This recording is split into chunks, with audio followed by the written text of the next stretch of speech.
Fickle has become the watchword for the wins off Nice, and race day 3 of the Louis Vuitton Trophy proved no exception.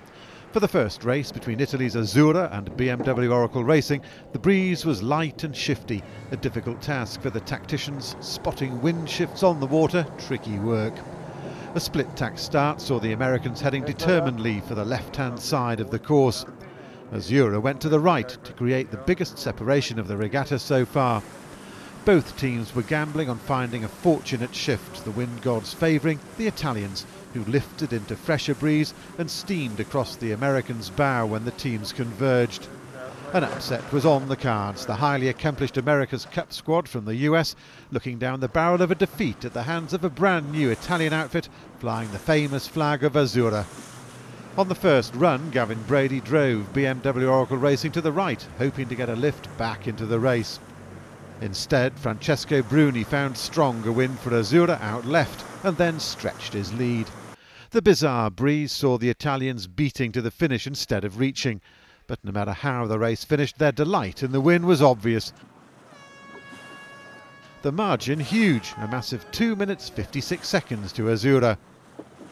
In race 2, a David and Goliath match between former America's Cup holders Emirates Team New Zealand and Synergy Russian sailing team, taking part in their first regatta in America's Cup class yachts.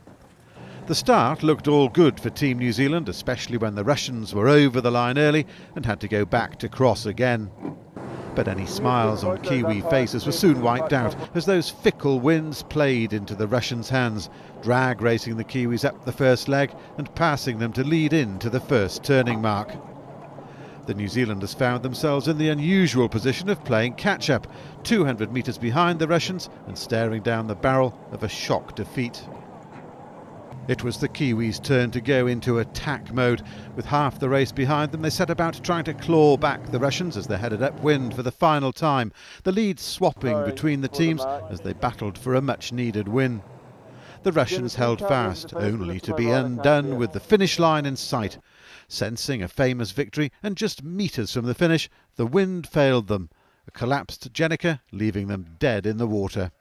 The Kiwis took their chance, eking out every ounce of energy from a zephyr of breeze to pass the Russians and steal victory from the jaws of defeat, robbing Karol Jablonski's new Russian team of a race win they'd never forget.